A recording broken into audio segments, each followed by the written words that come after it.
Tov, mes amis, soyez les bienvenus. On reprend Bezrat Hashem les cours. Tout nouveau, un nouveau livre. On a terminé le premier livre Bereshit. Et là, on passe au livre Shemot. Shemot, c'est les noms. Et là, mes amis, on va rentrer dans un nouveau monde, un nouveau film, une autre sphère complètement. Et là, on parle de quoi? On parle du sauveur le plus grand au monde, le tzaddik le plus grand au monde. Il n'y aura pas plus grand. Moshe Rabbeinu, notre maître, le sauveur. On dit Mashaya ou Sheiye. Moshe, ça sera Mashiach. Moshe, c'est le début, c'est le commencement et c'est la fin. C'est lui qui nous a sauvés au tout début, c'est lui qui va nous sauver à la fin. Moshe, le patron de tous les patrons. Et donc, dans notre paracha, on commence à parler de quelque chose qui est très spécial. C'est depuis la naissance de Moshe Rabbeinu. Comment Moshe Rabbeinu, au début, il avait une vie qui était paisible, en cachette, loin de tout le monde. Il était, Moshe Rabbeinu, au tout début, un berger. C'était un berger, personne ne le connaissait. Il était caché du monde. Après, il a été connu d'une manière très spéciale. On ne va pas rentrer dans l'histoire parce que c'est très long. Jusqu'à qu'il est devenu le roi d'un pays en Afrique. Pendant 40 ans, c'était un roi. Et après, il est venu sauver le peuple juif. Alors, juste avant ça, mes amis, on va juste commencer à lire un tout petit peu dans la paracha de la semaine. Et on va essayer de voir quelques points vraiment très importants, mes amis. Vraiment des points très importants. Soyez attentifs, parce que chaque mot, c'est très important. D'accord? Regardez comment c'est très sympathique, comment la Torah décrit la naissance de Moshe Rabbeinu. Vayeler ish mi bet Lévi. Et un homme de la famille de Lévi, qui était Amram. Amram, le papa de Moshe. Vaïkar et bat Lévi. Et il prend une femme de la famille aussi des Lévi. C'est-à-dire il s'est marié dans la famille des Lévi'im. D'accord? Il descendait du Lévi. Donc il s'est marié avec une cousine éloignée, un truc comme ça. Vata'ar Aïcha vatelet ben. Et la femme, elle est tombée enceinte, et elle a eu un garçon. Vatere oto kitovhu. Et elle a vu qu'il est bon. Comme ça avec la Torah. C'est quoi qu'il est bon? Vatere oto kitovhu. C'est-à-dire quoi? Vous connaissez, vous, un enfant qui est mal? Tous les enfants sont bons. Tous les enfants sont gentils. Tous les enfants sont bien. Maintenant, c'est certain que la maman de Moshe Rabbeinu, c'était pas Stam une femme. C'était la maman de Moshe Rabbeinu. Pour tenir un bébé pareil, il faut être vraiment la plus grande des plus grandes tzadékettes. Donc, quand elle voit son bébé, elle dit, ah, celui-là, il n'est pas pareil que les autres. Il n'est pas comme Myriam, il n'est pas comme Aaron. Lui, il est très spécial. La Torah dit va tere oto, elle a vu, qui tovhu, que cet enfant, pas il est bon, c'est le bon. Comprenez c'est quoi la différence? C'est pas qu'il est bien, pas qu'il est bon, c'est le bon. Car la bonté en elle-même, la bonté, il est dedans. C'est Moshe, c'est cet enfant. Donc déjà ça c'est un point à expliquer. Ça veut dire quoi ça? Il est bon, il est bien. C'est quoi pourquoi la Torah nous dit ça? Alors Rashi, le mec, il pose la question, c'est quoi ce mot-là? Alors Rashi, il dit, quand Moshe Rabbeinu il est né, toute la maison était remplie de lumière. Ah, les fleurs et tout ça. Toute la maison était remplie de lumière. C'est-à-dire, quand il est né, il a emmené la lumière. C'est quoi la lumière? C'est la délivrance. On avait expliqué ça plusieurs fois. L'obscurité, c'est quand c'est l'exil. T'es pas bien, t'allumes pas les... Il fait noir. Quand Moshe Rabbeinu il est né, c'était la fin de tous les exils. La maison en entière, elle s'est remplie de lumière. Du corps de Moshe Rabbeinu, encore petit, il dégageait une lumière. C'est pour ça qu'on a appelé Moshe Rabbeinu le bon. Top. Ok, donc on a une question qu'il faut expliquer. Ça veut dire quoi? Que quand... comment elle s'appelait là? Yocheved. Quand Yocheved, elle a vu Moshe Rabbeinu, alors elle a vu le bon. Maintenant, il faut savoir qu'est-ce que ça veut dire cette chose-là. Ok. Et comme on parle à l'époque, qu'est-ce qu'il y avait? Il y avait Pharaon. Et Pharaon avait vu dans les étoiles que le sauveur du peuple juif va naître. Alors lui, ils ne savaient pas exactement quand. Alors il est allé voir les sages-femmes des Juifs et il a dit, tous les enfants, vous les tuez, les garçons, vous les tuez, les filles, vous pouvez les laisser vivre. Alors, Bémet, c'est ce qu'il faisait. Chaque garçon qui naissait, il est tué. Il est écrit que Pharaon voulait se tremper dans un bain de sang tous les matins. Un bain de sang d'enfant, ouais. Il disait, si j'ai pas mon bain de sang, alors c'est très grave. Donc il fallait vraiment que Kras Shalom, c'était très très grave. Et donc qu'est-ce qu'elle a fait Yocheved et Myriam? Yocheved la maman et Myriam la sœur, ils l'ont caché pendant 3 mois. Ils l'ont caché dans une grotte. Après 3 mois, le bébé il grandit. Alors ils l'ont mis dans une corbeille. Une corbeille, on dit une corbeille, ils l'ont jeté dans le ils l'ont bien rangé, etc. Ils l'ont mis dans le Nilus, dans le fleuve. Et ils l'ont laissé là-bas. Et Shalom Aleichem, Shalom Aleichem. Ça va? Grâce à ça y est, il a enlevé les béquilles. Ouais, ça y est.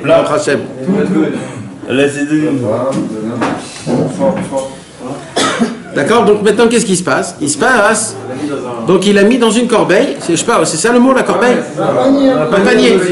Donc il a mis dans un panier et elle a mis dans le Nilus d'Égypte. Et qu'est-ce qui se passe? La fille de Pharaon, Bat Paro, elle vient, elle sort et elle voit d'un coup un panier.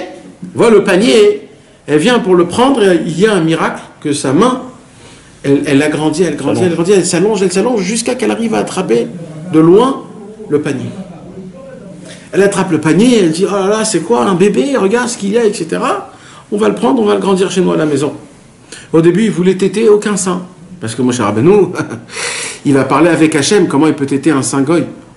Alors il voulait téter aucun sein, alors elle a dit, moi j'ai peut-être une copine juive qui va peut-être il va téter de son sein. Et ben c'était qui? La maman de Moshe Rabbeinu. La nourrice plutôt que la copine. Et ouais, c'était la nourrice, on va dire. Et Bémet, il a tété de Baruch Hashem. De sa mère. Non. Myriam, elle était là-bas à côté pour aider. Mais elle a suivi le panier, Myriam.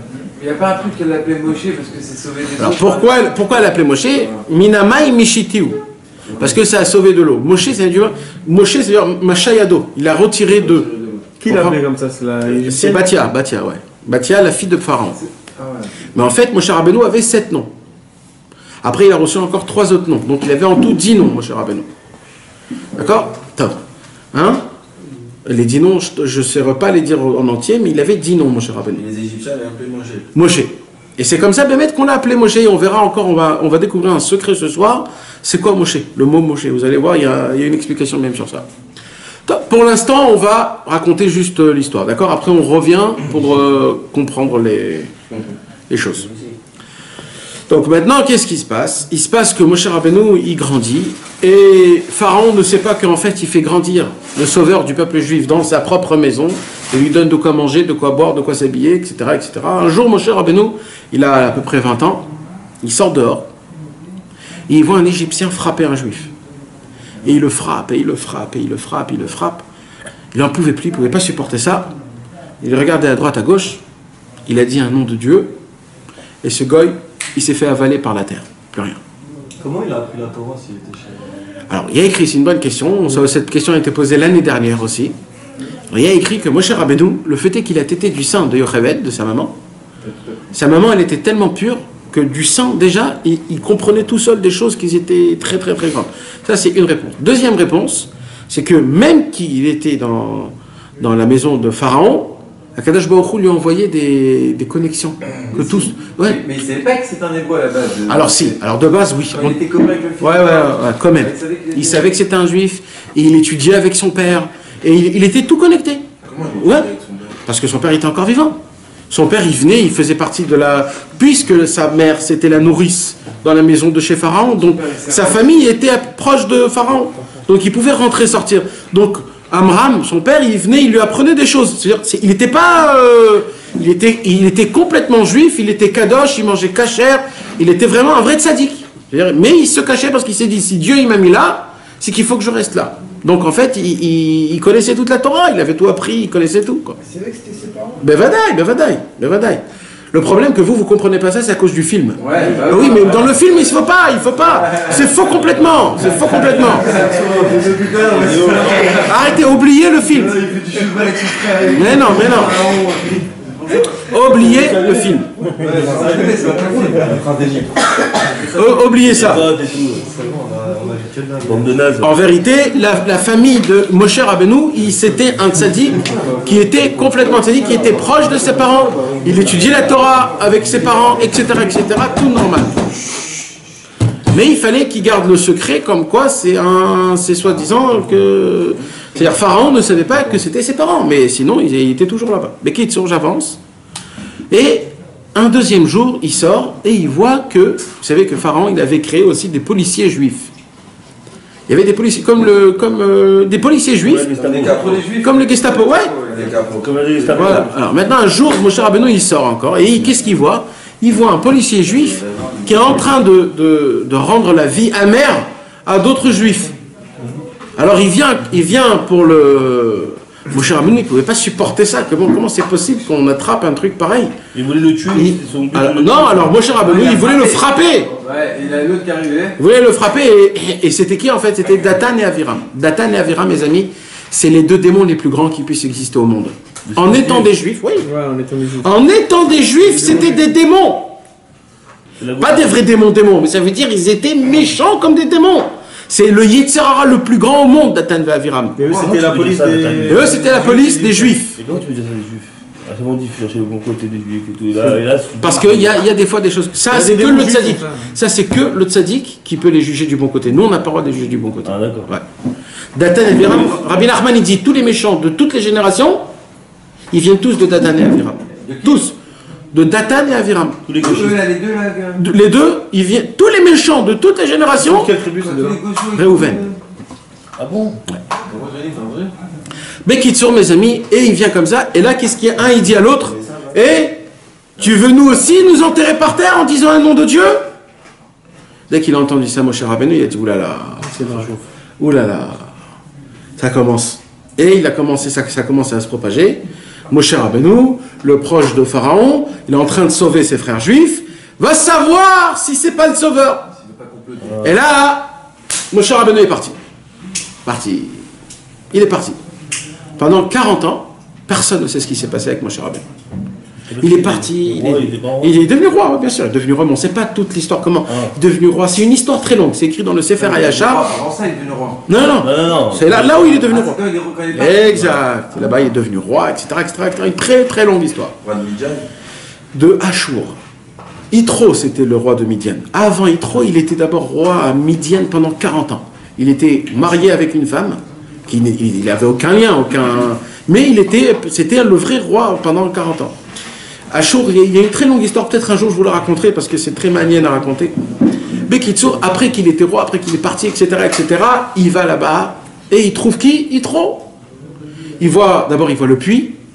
Je ne sais pas si vous vous rappelez, l'année dernière, on a parlé du puits, que tous les grands syndiqués, on les a retrouvés au puits. Oui. Abraham, Yitzhak, Yaakov, ils ont tous trouvé leur femme à côté d'un puits. Yitzhak avec le puits, Yaakov devant le puits, Moshe Rabbeinu le puits. Toujours il y a un lien de puits, c'est pas Stam. Il y a un lien très qu'il faut expliquer. Le cours dernier, c'est l'année dernière, on a parlé de ça. Le Kitso, et il trouve, donc il y a 7 filles. 7 filles, ils veulent prendre de l'eau, et il y a des bergers qui se la pètent un peu, qui friment devant les filles, et ils les embêtent. Et comme les filles de Yitro, c'était des filles qui étaient pieuses, ils avaient de la dignité, c'était de la tzniout. C'était pas des juifs, mais ils étaient pieuses, ouais. Alors ça les énervait. Moshe Rabbeinu, il a vu ça. Encore une fois, Moshe Rabbeinu prend la défense. Il ne peut pas supporter le mensonge. Il peut pas supporter le mensonge. Il vient prendre la défense, tout de suite, les filles voient ça, oh là là, viens boire. Il était tellement fatigué, viens boire chez notre père. Il vient boire. Yitro lui présente toutes ses filles. Il lui dit, Yitro, choisis ta femme. Et il dit, malheureusement, ma femme, elle n'est pas là. Il lui dit, je t'en supplie, je veux avoir ce mérite que tu... Yitro, il savait c'était qui Moshe. Ouais. Yitro, il savait c'était qui Moshe, mes amis. Je ne sais pas si vous vous rappelez, je ne veux pas vous dire parce que c'est trop de... Je vous l'ai déjà dit, mais on sort un peu. C'est Caïn, il a tué Evel, d'accord? Pourquoi Caïn, il a tué Evel? Pour sa femme. Parce qu'il lui a piqué sa femme. Parce que Evel, il est né avec deux sœurs jumelles, et Caïn, il est né avec une sœur jumelle. Caïn, il a dit, je vais tuer Evel, je vais lui prendre sa femme. Et il lui a pris sa femme.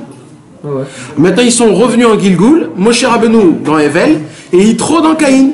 Et là, Yitro lui rend sa femme. Il lui rend sa femme, il lui dit, c'est à toi, je te rends. Donc il savait tout déjà, donc il lui dit maintenant, serre-toi. Et lui il dit, mais ma femme, elle n'est pas là, il lui dit. Ah, vas-y, t'as raison. J'ai encore une fille qui est encore plus pieuse que tout cela. Elle se cache dans sa tente. Alors il lui dit, j'ai même pas besoin de la prendre, c'est elle, c'est Tzipora. Et il s'est marié avec Tzipora. Et Moshe Rabbeinu, il sait que ça doit être le sauveur, mais il se dit, moi j'attends que Hachem me donne des simanim. Et pendant ce temps-là, il était avec Yitro, pareil, il faisait le berger. Vous savez que Rabbi Nathan, il a écrit plein de Torot. Le secret du berger, c'est quoi le berger? Tous les tzadikim, c'était tous des bergers, c'est pas Stam. Tous. Avraham, Yitzhak, Yaakov, Yosef, David, Moshe Rabbeinu, c'était tous des bergers, c'est pas pour rien. Parce que le Inyan, c'est qu'il faisait des doutes. Ouais. Parce que quand tu fais le berger, tu es toujours dans la forêt. Isolé. Et c'est là-bas où il faisait des doutes. Top, on va pas parler de ça, c'est pas notre Inyan. Ouais. Bekitsour, qu'est-ce qui se passe? Un jour, Moshe Rabbeinu perd une brebis. Écoutez mes amis, on commence à se rapprocher du Inyan. Du temps. Du top, exact. Il a fait mode. Et il perd une brebis, il commence à chercher la brebis, oh là là, il s'affole. Et il voit la brebis de très loin, il commence à courir. Et qu'est-ce qu'il a fait, Moshe Rabbeinu? Il voit que la brebis s'est pris entre des buissons, des kotsim. Maintenant, les brebis, ils ont de la fourrure. Alors, elle rentre dans le buisson lui attrape toute sa fourrure. Et elle commence à crier. Elle pleure. Moshe Rabbeinu, il court. Et il vient comme ça, il rentre ses mains dans les buissons, il se coupe. Et il la prend de ses deux mains comme ça. Moshe Rabbeinu, Akadosh Baruch Hu, il a dit, si Moshe Rabbeinu a de la pitié pour un agneau, c'est maintenant que je vais lui proposer d'être le berger du peuple juif. Parce que pour être un berger du peuple juif, il faut avoir qu'une seule chose, de la pitié. Ki merachmam yena agem. Il faut avoir, c'est Ikar. Dans la Torah Zayin Chelek Bet, Rabbeinu il dit, le tzaddik, il doit avoir qu'une seule qualité pour être le plus grand tzaddik. Il doit avoir de la rachmanout, de la pitié, de la miséricorde. J'imagine que Moshe Rabbeinu c'était un tzaddik. Il n'a pas flanché dans la maison de Pharaon. Il n'a pas flanché nulle part. Il était tzaddik. Et Hachem, c'est pas maintenant qu'il lui réclame. C'est quand qu'il le réclame? Quand il a pitié pour une petite brebis. Parce que la Gemara, elle dit parce qu'il s'est écorché et qu'il a pris avec ses deux mains. Normalement, il aurait pu juste la sortir et vas-y ça. Non, le fait est qu'il a pris avec ses deux mains qu'il a porté, tu deviens le patron du Ham Israël. T'imagines comment c'est la... De là, on comprend qu'on comprend rien, Béhémet, comment c'est quoi les tzadikim. On comprend pas, on sait pas. Donc, je continue. Et quand il commence à l'écorcher, d'un coup, il voit un truc bizarre.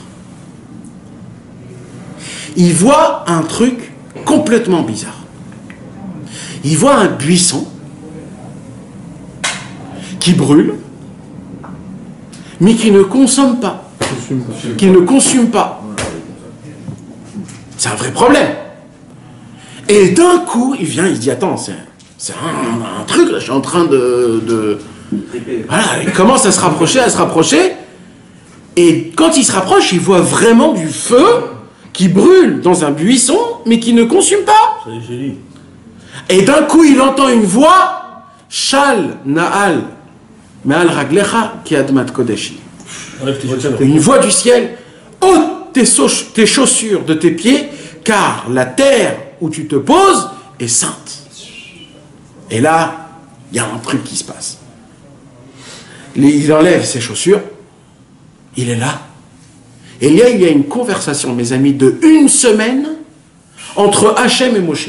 1 semaine. Quoi, 1 semaine? Pendant une semaine comme ça? Pendant 1 semaine, Hachem lui dit, va sauver mon peuple.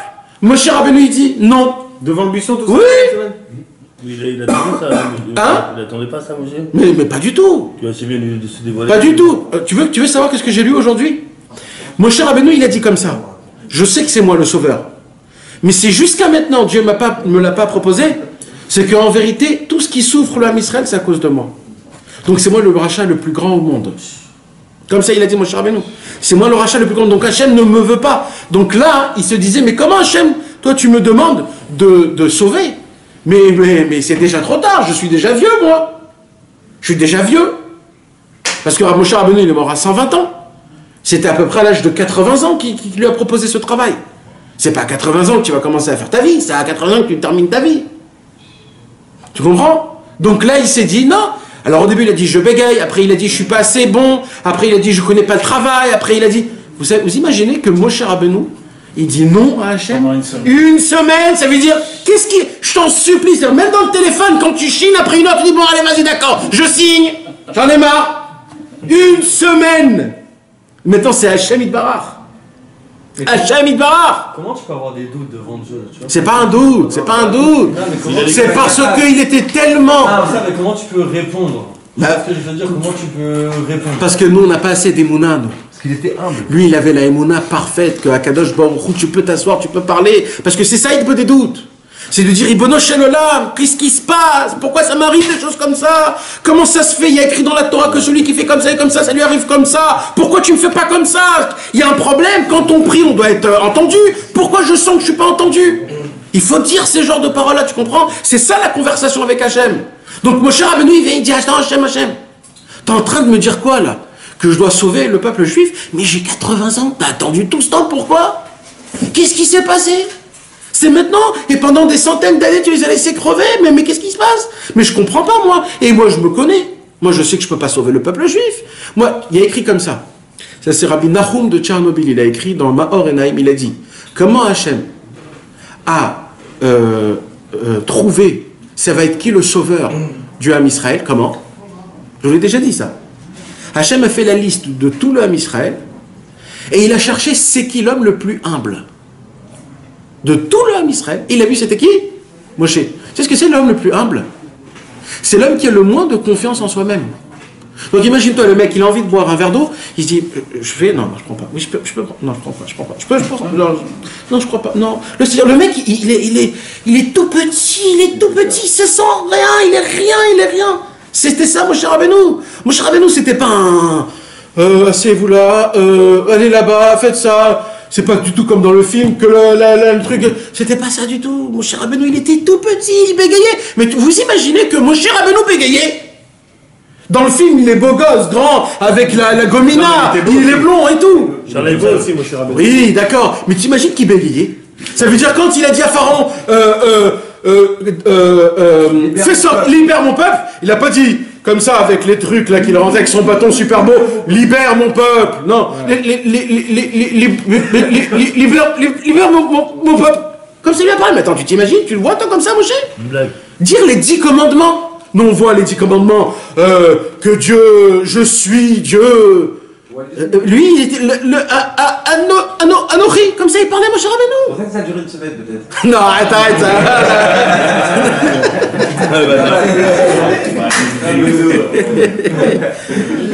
T'es frais aujourd'hui, hein? Quelle perception. Dans ta chambre. Dans ta chambre. Aïe. Donc nous on n'a aucune... T'imagines comment on devait... Tu t'imagines le peuple juif? Tu sais, un jour j'ai lu un article. Ça a été quoi la déception la plus grande? La déception la plus grande qu'ils ont eu le peuple juif ces dernières années? C'était quoi? Quelle dernière année? C'est-à-dire les dernières dizaines d'années. Ça veut dire il n'y a pas longtemps. Ça veut dire, la déception la plus grande, mes amis, ça a été quoi? Mes amis, vous êtes avec moi là-bas? Allez, calme-toi. Quand il y avait la Shoah, mes amis, merci. Quand il y avait la Shoah, tu t'imagines la personne qui est dans la Shoah, qu'est-ce qu'il se dit tous les jours? Mais d'une situation pareille, il n'y a que Mashiach qui peut nous sauver. D'accord ou pas? Des milliers d'enfants, que Dieu nous en préserve. Il n'y a que Mashiach.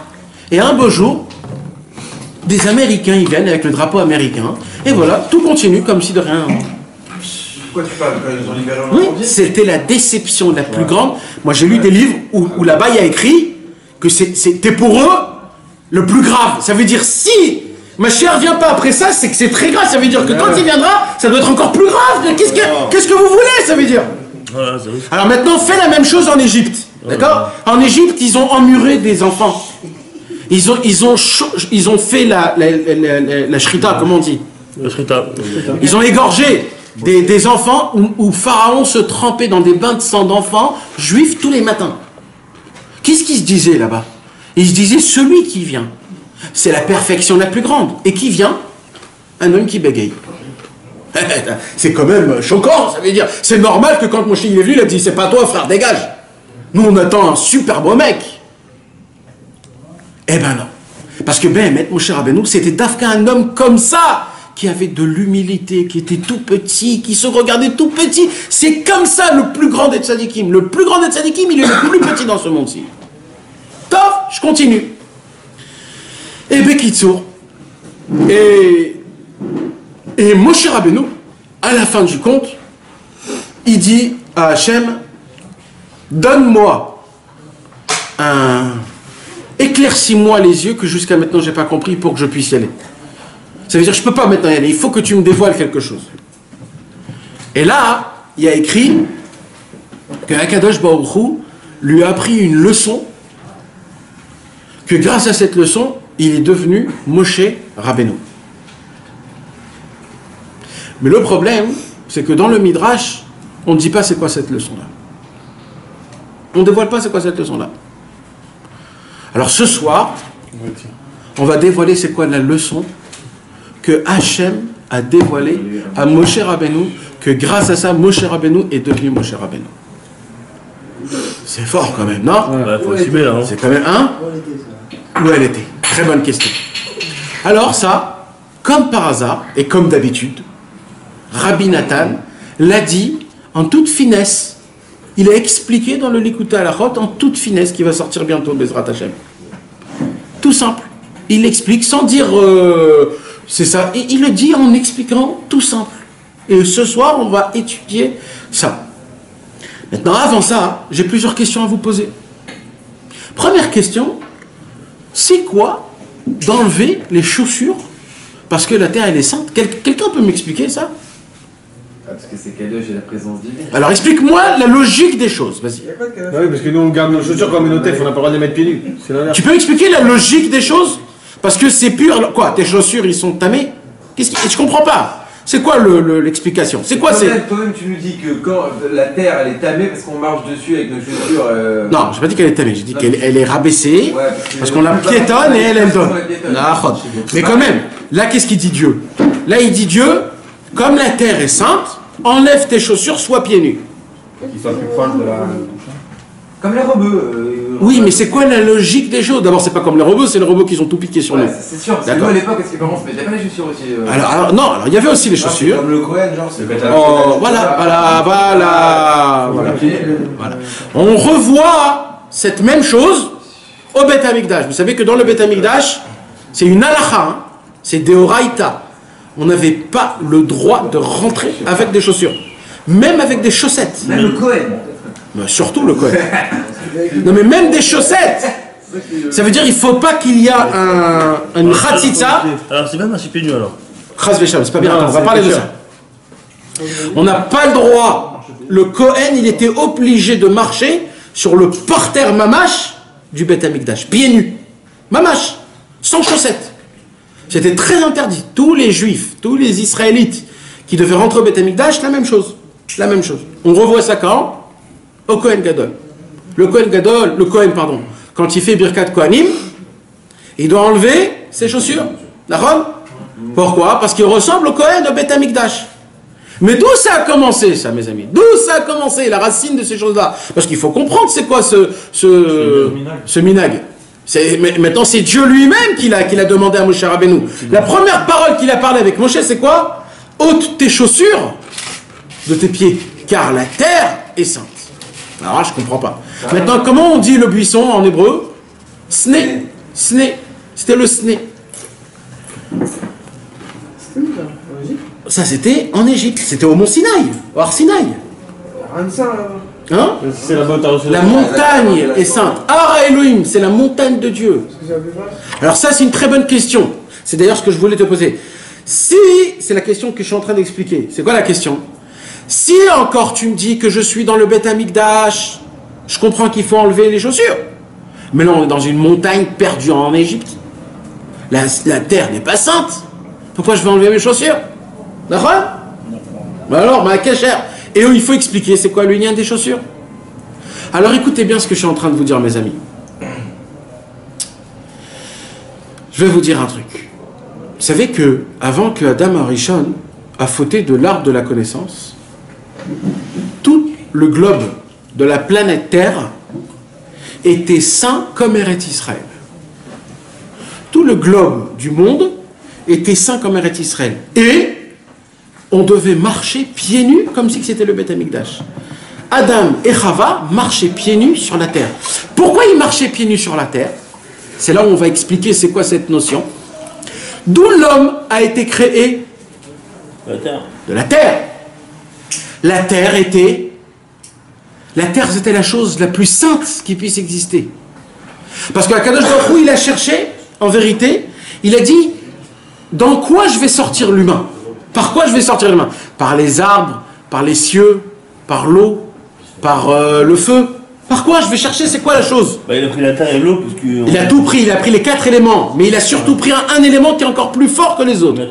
Il a dit c'est quoi? Il a dit je vais prendre la chose la plus forte, la plus puissante. C'est quoi? La terre. Et pourquoi? Parce que la terre, c'est elle qui donne à manger, c'est elle qui donne les fruits, c'est elle qui nous maintient, c'est sur elle qu'on fait tout, c'est elle qui nous supporte. La terre, c'est elle qui tient, elle était kadosh, la terre c'est la chose la plus sainte qu'il y avait à l'époque. Et qu'est-ce qui s'est passé? Donc Akadosh Baruch Hu nous a créé de la terre parce que c'était la chose la plus importante. Quand Chava, elle a poussé Adam Arishon de manger de l'arbre de la connaissance, la première chose que Dieu a fait, c'est quoi? Il a maudit la terre. Il a dit, la terre, c'est toi qui as fait pousser l'arbre de la connaissance. À cause de toi, Adam et Ève, ils ont mangé de l'arbre de la connaissance.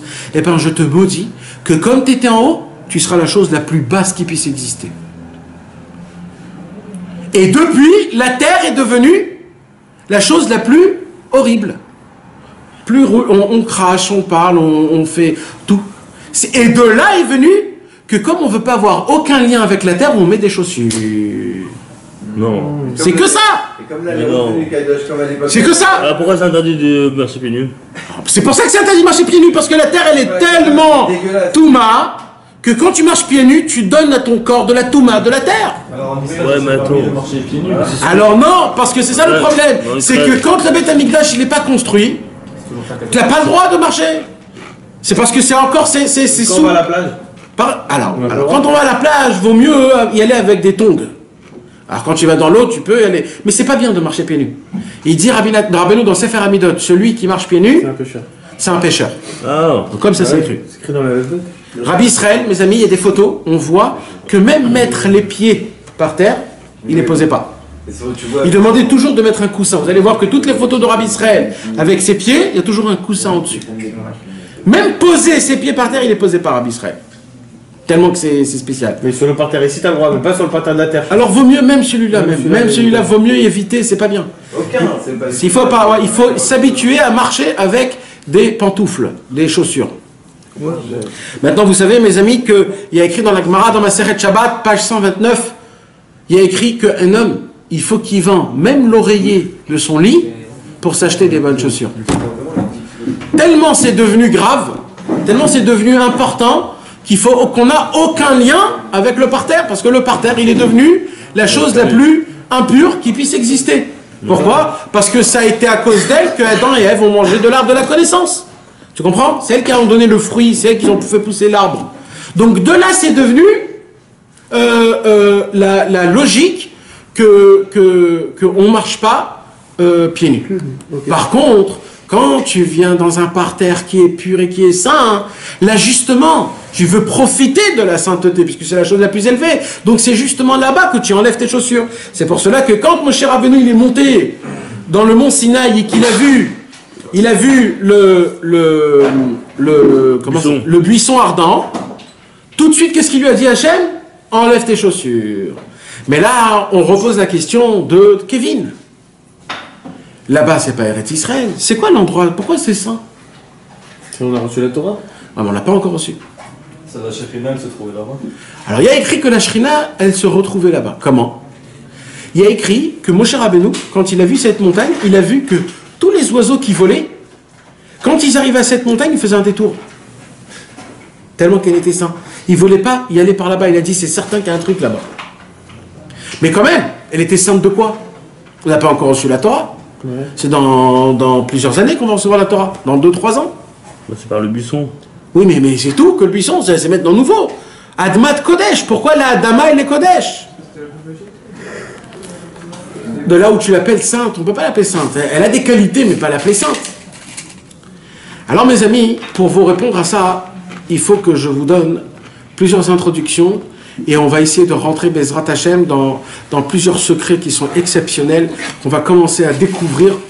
Mais mes amis, il faut vraiment que vous soyez avec moi là, parce qu'on va commencer à étudier, mamash, des choses qui sont très très importantes, Bezrat Hashem.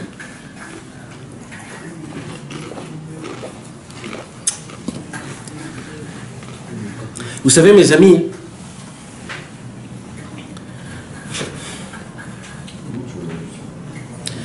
quand on a dit, Rabbi Nachman de Breslev nous a dévoilé la Torah 282, la Torah de Azamra. C'est quoi la Torah de Azamra? Kevin? Ouais, c'est quoi? Oui, j'ai bien. Exact. Je voudrais un petit peu vous parler de ça, parce que je voudrais vous éclaircir sur plusieurs points. Rabbi Nachman nous apprend que, tu te rappelles de ça, Stevie? Qu'il faut toujours se juger du bon côté. Il faut toujours regarder son prochain du bon côté. Et à plus forte raison, quand une personne comme nous, quand on se regarde soi-même, il dit Rabbi Nachman, même si tu te vois pas bon, essaye toujours de te trouver des bons points positifs. Et de regarder que les points positifs. Alors moi, quand j'apprends ça, qu'est-ce que je me dis? Je me dis, bon, aujourd'hui, je me suis levé un peu tard, j'ai fait une prière un peu bâclée.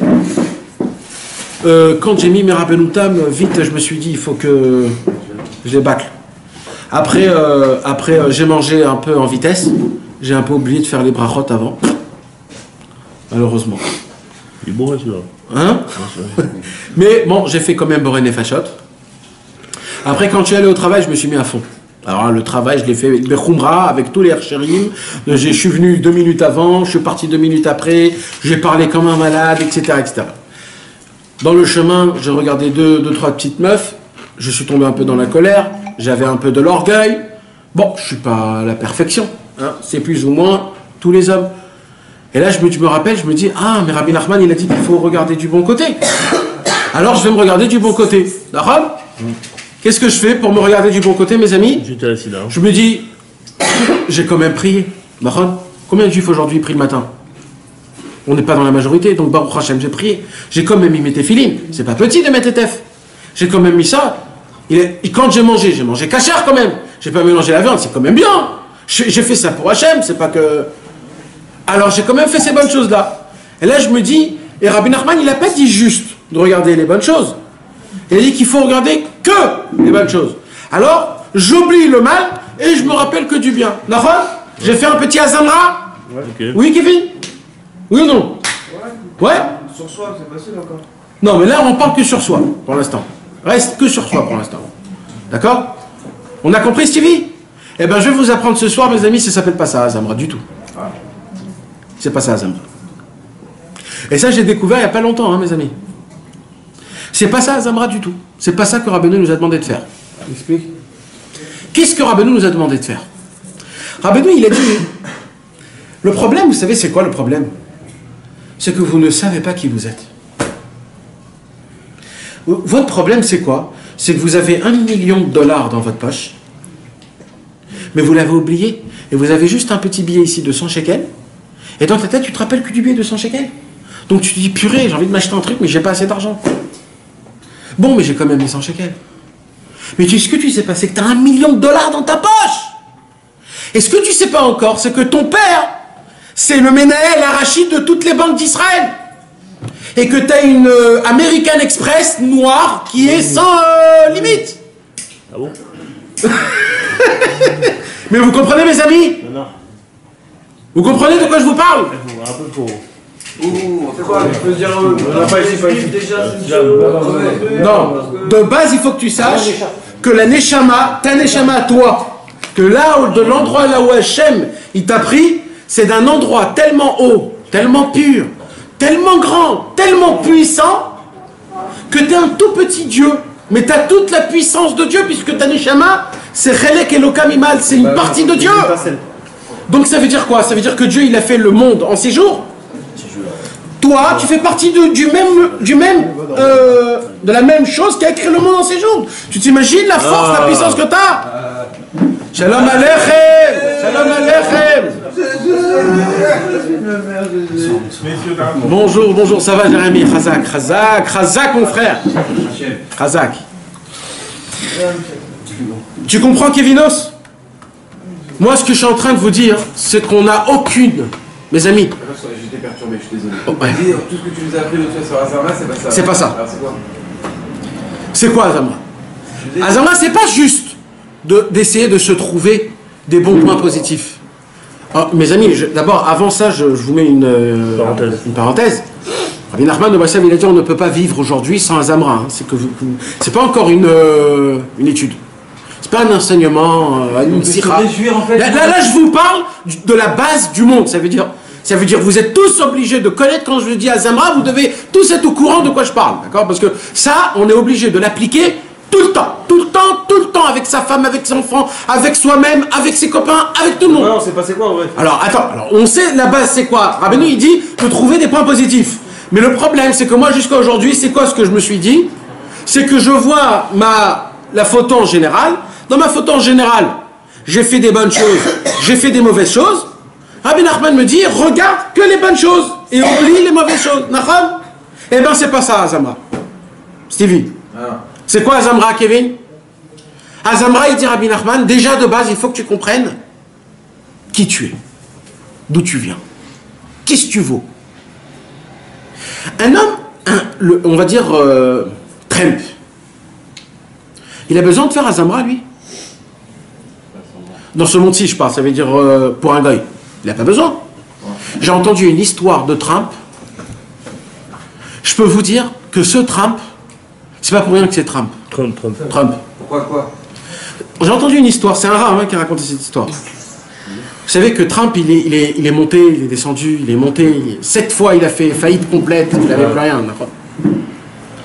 Trump, il avait un copain juif. Écoutez, cette histoire, elle est très très importante. Parce que c'est ce que je suis en train de vous dire. Tout, c'est cette histoire. Un jour, Trump, il est dans son travail, il avait un juif. D'accord? On s'en fout. D'accord? Donc, alors, Trump, il avait un ami juif dans le business qui était très proche de lui. D'accord? Et une fois, il a complètement fait faillite où il n'avait plus rien. Il devait $200 millions dans toutes les banques d'Amérique. Il était complètement à la masse. Alors le copain juif, que lui, le pauvre aussi, il n'a jamais été riche. Il était toujours en demande, etc. Après qu'il travaille. Alors le copain juif, il vient chez Trump, il dit Trump, maintenant nous deux, on est pareil. Dans la banque, on est pareil. Maintenant nous deux, on est pareil. Trump, il a dit, mais t'as encore rien compris. Toute la différence entre toi et moi, c'est que moi je suis riche et toi t'es pauvre. C'est tout. Maintenant, pourquoi il dit je suis riche? Il est en minus de 200 millions. Parce que lui, il est riche. De base, il est riche. Même pour l'instant, j'ai pas d'argent. Mais je suis riche. Je vais monter très haut. De base, je suis toujours dans les 100 millions. Alors pour l'instant, je suis en minus de 200 millions. C'est pas grave. Dans 3 mois, je vais être en plus de 3 milliards. Mais moi, pour l'instant, je suis riche. Toi, ton problème à toi, c'est que tu t'es mis dans ta tête que tu es un pauvre. Donc même quand tu gagneras 100 millions, tu seras Un pauvre qui a 100 millions, jamais tu pourras tenir avec ça. Parce qu'un pauvre, quand il a 100 millions, qu'est-ce qu'il se dit? Je vais tout dépenser, je vais tout kiffer, je vais tout m'acheter. Et pourquoi? Parce qu'il est pauvre, il n'a jamais eu d'argent. Donc comment il a de l'argent? Il défonce tout. L'autre, il dit, mais non, l'autre, frère, petit à petit. Vous savez, c'est quoi notre problème? C'est que quand on se regarde nous-mêmes, les amis, les juifs, quand on se regarde comme, je parle de nous, hein, en particulier de nous. On se voit comment on est. Quand je vous parle des tzadikim, vous dites, ouais, mais c'est des tzadikim. Rabbi Nachman était contre ça. Rabbi Nachman, il disait, chacun de vous tous, la neshama que Moshe Rabbeinu il avait, c'est exactement la même que la tienne. La même, identique.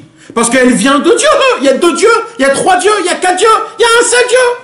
Quand Dieu il a découpé sa partie en plusieurs morceaux, le même morceau qu'il a donné à Moshe, il l'a donné à toi. Alors Moshe, il est sorti, on a dit, ah lui il est bon, justement. C'est ça qu'on va expliquer.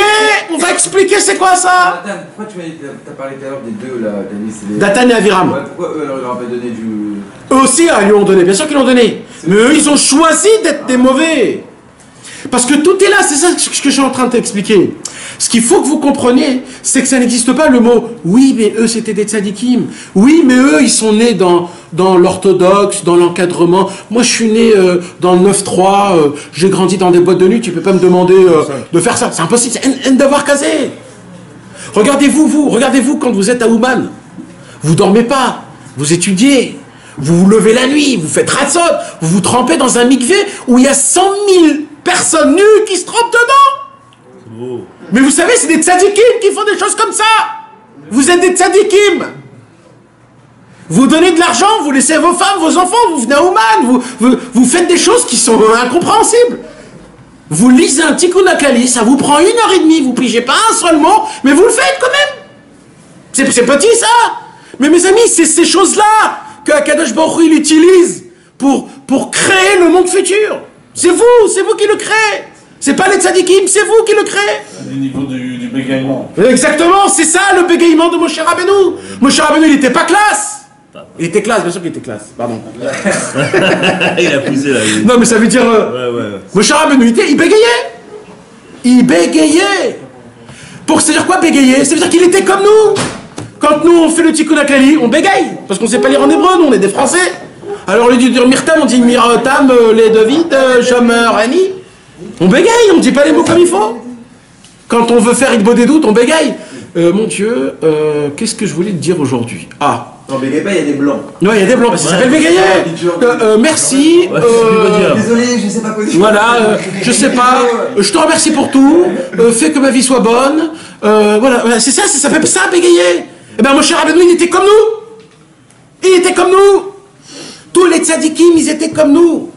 La seule différence entre les tzadikim et moi, vous savez c'est quoi la différence? C'est qu'eux, ils ont cru en eux-mêmes. Nous, on n'y croit pas en nous-mêmes. Voilà, c'est que ça. Toute la différence entre Moshe Rabbeinu et toi, c'est que Moshe Rabbeinu, il a dit, moi j'y crois en moi-même.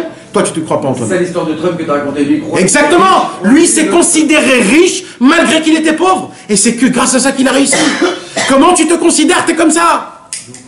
Vous savez, un jour, quelqu'un est venu, il m'a posé une question, il m'a dit, Nathan, qu'est-ce que je fais? Je fais ça ou je fais ça?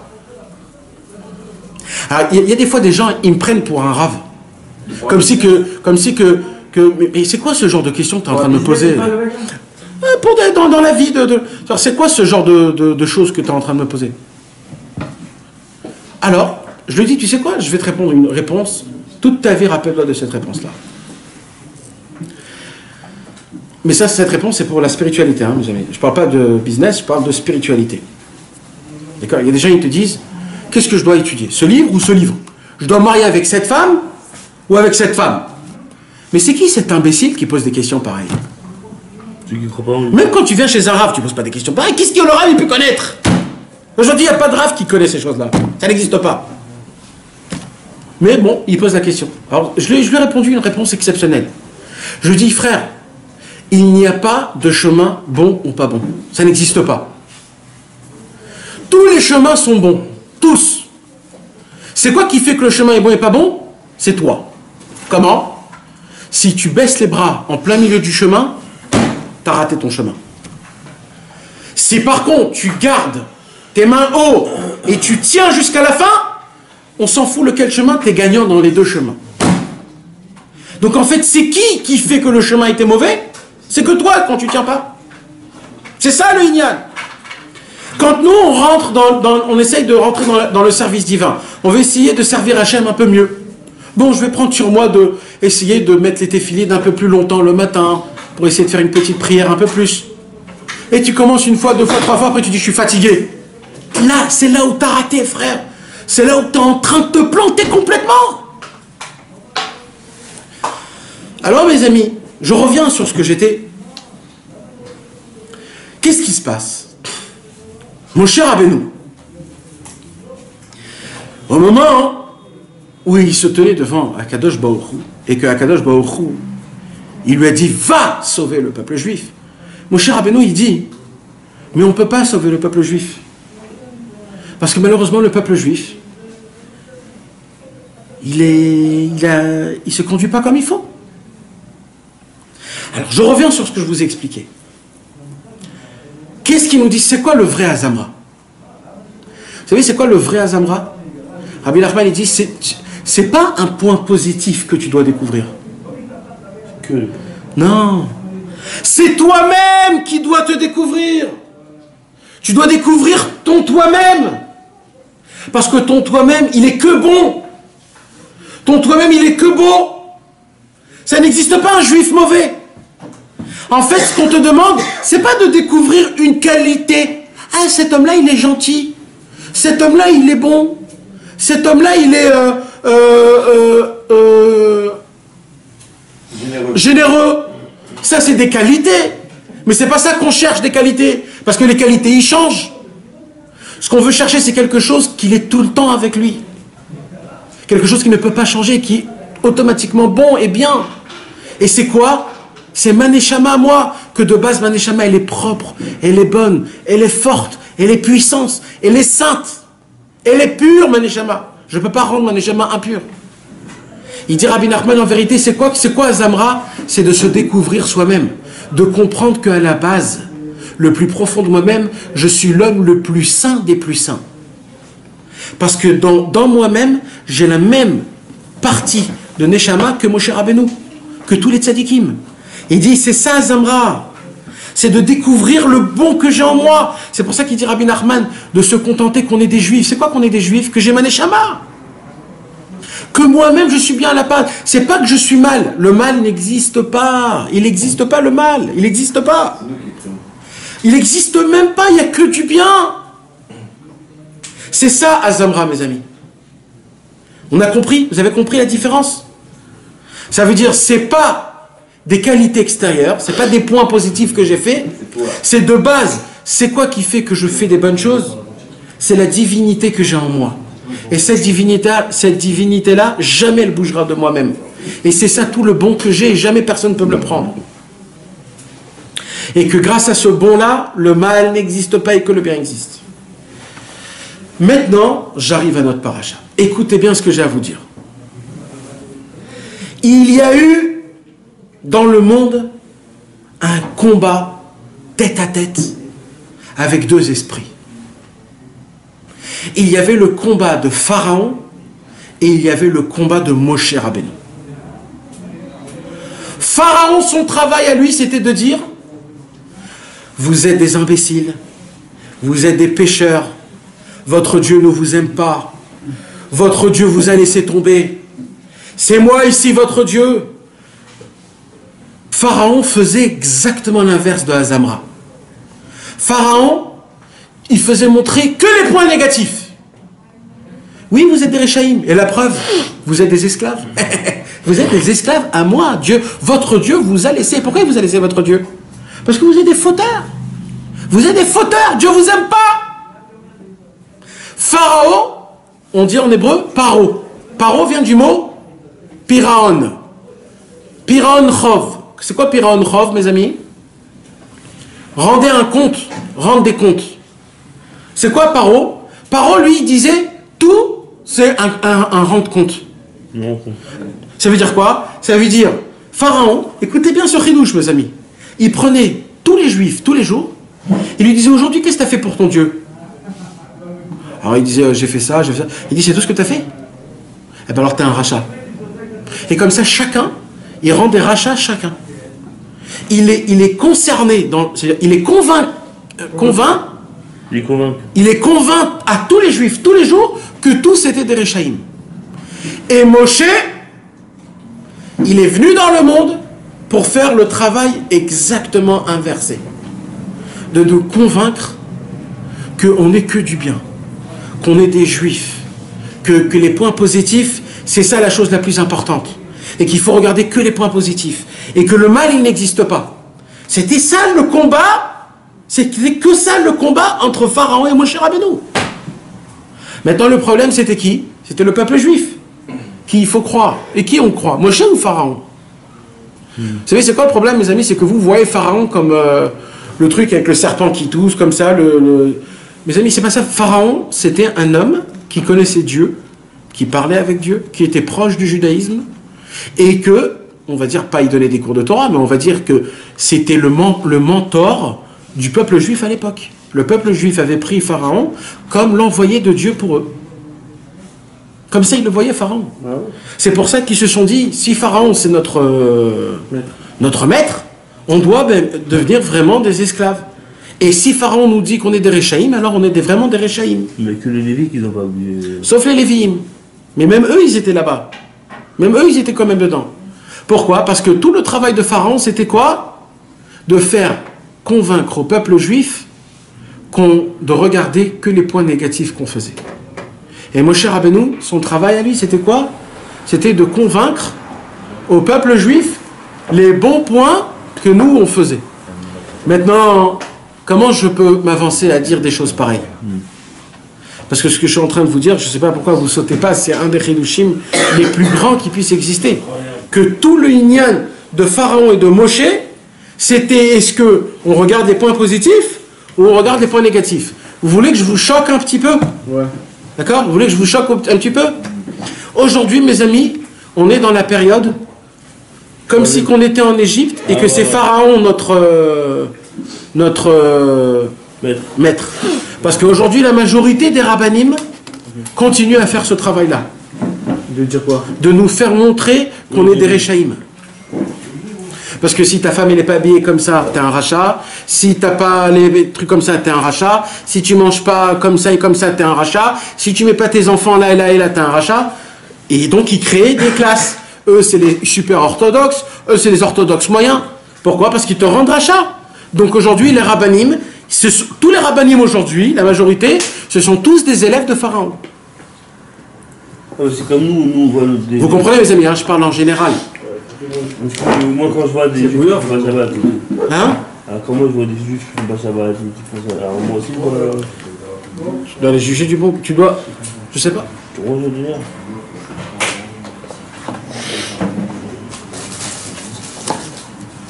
Hein? Là, je crois que. Mais c'est pas ça qu'il a quand même. Pourquoi l'exécution sur le marché des dieux? Alors attends, je parle là. Attends. Comment Moshe Rabbeinu il est arrivé à ça? Alors mes amis, essayez d'être avec moi s'il vous plaît, parce que là c'est là où... Maintenant Moshe Rabbeinu, lui il ne savait pas ça. Parce qu'en vérité, d'où vient ce que je suis en train de vous expliquer? Ce que je suis en train de vous expliquer, c'est basé dans la Torah. Parce que vous savez que quand Akadosh Baruch Hu il a créé ce monde, il y avait une règle. Vous savez c'était quoi la règle? Les anges ont posé la question à Hachem. Qui vient en premier? La Torah ou ton peuple juif? C'est qui le premier? C'est qui le plus préféré? C'est qui le plus important? La Torah ou le peuple juif? Alors Hachem il a dit la Torah. D'abord la Torah, après le peuple juif. Et c'était comme ça jusqu'à Moshe Rabbeinu. D'abord la Torah. Ben, on le voit. Qu'est-ce qu'il te dit à Kadosh Baruch Hu? Il te dit à Kadosh Baruch Hu, fais ça, fais ça, fais ça. Si tu fais pas ça, on te punit. Je t'enlève la vie. On doit te tuer pour ça. À l'époque, il y avait les tueries, le bedding qu'il fallait tuer. Donc on voit que la Torah, elle a la possibilité de tuer. La Torah, elle peut punir. Donc c'est qui en premier? C'est quoi le plus important? C'est d'abord la Torah, après nous. Donc Pharaon avait raison. Puisque le peuple juif n'applique pas la Torah, Donc le peuple juif n'est plus cher aux yeux de Dieu, puisque l'essentiel c'est la Torah. D'accord? C'est quoi qui me maintient? C'est quoi qui crée le lien entre le peuple juif et Hachem? C'est la Torah. Donc si j'ai pas la Torah, j'ai plus de lien avec Hachem. D'accord ou pas? Mais Pharaon, il ne pouvait pas critiquer le peuple juif puisqu'il ne leur donnait pas les moyens d'étudier la Torah. Il a donné aux Lévim. Toute la tribu des Lévim, il les a donnés. Ils pouvaient étudier la Torah. Ouais, eux, ils n'étaient pas dans l'esclavage. Et quand même, ils n'appliquaient pas comme il fallait. Ils jouaient de l'instrument de musique. Mais vous comprenez, mes amis, ce que j'ai en train de vous expliquer? C'est-à-dire que Pharaon, en vérité, il avait raison. Pharaon avait raison. Et Moshe Rabbeinu, c'est pour ça qu'il n'est pas venu pendant 40 ans. C'est pour ça qu'il n'est pas allé sauver le peuple juif. Pourquoi? Parce qu'il a dit, Alpi Torah, c'est des Réchaïm, le peuple juif. Donc j'ai pas le droit de le sauver. Mais pourquoi ils avaient fait quoi pour être des Réchaïm? Excuse-moi. Ils se sont assimilés. Non, ils étaient mariés contre eux. Oui, pas assimilés dans le mariage, mais ils se sont assimilés, ils sont rentrés, ils ont étudié la magie, ils ont travaillé avec eux, ils s'asseyaient avec eux, ils se sont mélangés avec eux. Normalement, les juifs devaient rester avec des juifs. Comme en France. Non mais quand même. En France, t'es juif. Normalement, de base, ce qu'on réclame au peuple juif, c'est que dès qu'ils sont venus avec Yosef Hatzadik, ils devaient tout de suite repartir en Eretz Israël. D'accord, ils sont venus pour prendre de quoi manger en Égypte. Ouais. Vous avez repris, retournez en Égypte, ça y est. C'est Yosef qui les a gardés là-bas. Voilà, alors après que Yosef il est mort, retournez en Égypte, en Israël. Non, eux ils sont restés pourquoi? Parce que l'Égypte, c'était le luxe le plus grand au monde. Ah oui, les chevaux, les chars, l'argent, la magie, les théâtres, tout, c'était tout. Ouais. Alors, Moshe Rabbeinu, vous avez compris mes amis, pourquoi Moshe Rabbeinu n'a pas sauvé le peuple juif pendant 40 ans? Parce qu'il a dit, Alpi Torah, le peuple juif est fauteur. Alors, c'est là où il se passe quelque chose de très spécial. Une brebis s'en va. Il part. Elle se perd. Moshe Rabbeinu va chercher la brebis. Et là, il est face à face à un buisson qui brûle, mais qui ne consume pas. Il se rapproche, il se dit, qu'est-ce qui se passe? C'est quoi ce truc-là? Et là, Dieu, qu'est-ce qu'il lui dit? Dieu lui dit, enlève tes chaussures, car la terre est sainte. Et là, commence Dieu à se dévoiler à Moshe Rabbeinu. Écoutez bien ce que je vais vous expliquer ce soir, mes amis. Vous savez, Moshe Rabbeinu, Akadosh Baruch Hu, il a dit à Moshe Rabbeinu, Moshe, je te demande s'il te plaît, le temps est venu de sauver le peuple juif. Moshe Rabbeinu, il dit, quoi? Mais il n'est pas méritant. Il est fauteur, le peuple juif. J'ai pas le droit de le sauver. Alors, il lui dit à Kadosh Baruch Hu, qu'est-ce que tu es en train de voir là? Il lui dit, je suis en train de voir un buisson qui est en train de brûler, mais qui ne consume pas. Alors il lui dit, et qu'est-ce que ça te fait montrer ça? Alors Moshe Rabbeinu, il dit, je sais pas. Il dit, écoute-moi bien, Moshe. Et écoutez-moi bien, mes amis. Et il dit à Hachem Yitbarach, le buisson, c'est qui? C'est mon peuple, qui est rempli d'épines. C'est le peuple juif qui est rempli d'épines. Il pue, il n'y a rien à faire avec lui, il est rempli de péché. Il brûle, c'est quoi le feu? Il dit Hachem. C'est le feu des ta'avot. C'est le feu des péchés. Quand tu as envie de faire un truc, tu brûles, les passions, tu brûles. Il dit, mais ce que tu sais pas, il dit Hachem Yitbarach à Moshe Rabbeinu, ça brûle, mais ça consume pas. La faute ne transperce pas le juif. Il ne brûle pas. Il a beau faire des années, des fautes, mais il ne consume pas. Il dit, c'est ça que tu n'as pas compris. Et pourquoi ça? Il lui dit, maintenant, pourquoi toi je te dévoile ça? Parce que Vatere Oto Kitov, il dit, toi, tu es la seule personne qui peut voir le bien, le bon. Les autres ne peuvent pas comprendre ça, que quand tu fais un péché, le péché ne rentre pas dans ta neshama. On ne peut pas comprendre. Nous, on peut comprendre ça, on ne peut pas comprendre. Quelqu'un, il a fait une faute, il pue, il est sale. Il est sale, il pue. C'est un méchant, c'est un fauteur. Mais il y a un tzaddik, qu'il a un œil, que cet œil-là, il est pur, il est bon, il est bon, c'est la bonté. En elle-même, c'est la bonté. Et quand il voit le juif, il n'a pas fauté, le mal ne l'a pas atteint. Alors Moshe Rabbeinu, il dit, mais je ne comprends pas, comment c'est possible ça? Et là, qu'est-ce qu'il lui dit Hachem? Ôte tes chaussures, car la terre est sainte. Qu'est-ce que tu as posé comme question? Pourquoi c'est saint? C'est quoi en fait ça? Qu'est-ce qu'il a dit? Il lui a dit, ôte tes chaussures. C'est-à-dire quoi? Normalement, on doit marcher avec nos chaussures, parce que la terre, elle est impure. Il lui dit, mais il faut que tu saches que là, dans le mont Sinaï aussi, c'est le peuple juif. D'où mon peuple juif est venu? De la terre. De la terre. Ôte tes chaussures, parce que la terre est sainte. Mon peuple est saint. Enlève tes chaussures. Mon peuple, il n'a pas fauté.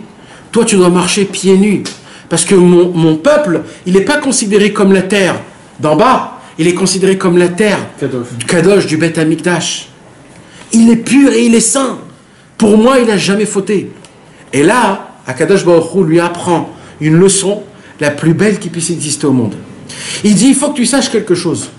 C'est vrai que dans le monde d'en bas, c'est quoi le plus important? C'est la Torah, pas le Ham Israël. Il a dit, mais j'ai un secret que j'ai dévoilé à personne. Entre toi et moi, en haut dans le ciel, le peuple juif est au-dessus de la Torah. En vérité, le peuple juif a été créé encore avant la Torah. Donc en vérité, moi le plus important c'est quoi pour moi? C'est le Ham Israël. C'est pour cela qu'il y a deux sortes de Torah. Il y a la Torah que tu regardes d'en bas en haut, et il y a la Torah que tu apprends de en haut à en bas. La Torah d'en bas en haut, c'est tout mélangé, c'est plein de points. Il y a le bien, il y a le mal, il y a le milieu. Mais il y a la Torah d'en haut, c'est quoi la Torah d'en haut? Que la première chose que Dieu y voit, c'est d'abord le Ham Israël. Il lui a dit à Moshe Rabbeinu, sache une chose Moshe, tu vas sauver le peuple juif. Il y a une seule possibilité de sauver le peuple juif, si toi tu vas faire ce que moi je fais. Tu sais pourquoi moi j'aime le peuple juif? Parce qu'il dit, Hachem il dit à Moshe, il dit parce que moi j'ai jamais jugé du mauvais côté mes enfants. Jamais Hachem a jugé du mauvais côté ses enfants. Jamais. Il a dit, moi je ne vois pas le mal en eux. Et c'est grâce à ça que je les aime, c'est grâce à ça que je les garde avec moi. Si toi tu veux réussir dans ton comment on dit, dans ta mission, sois comme moi. Regarde-les que du bon côté. Et toi, fais-leur montrer à eux que de la façon de comment tu le regardes, c'est que du bon côté. C'est que comme ça. Et tout le secret du buisson ardent, c'est que ça. C'est que le mal ne peut pas atteindre. Vous savez combien de fois il y a écrit... Elle atteint, elle ne consomme pas. Elle ne consomme pas. La personne. Elle peut pas.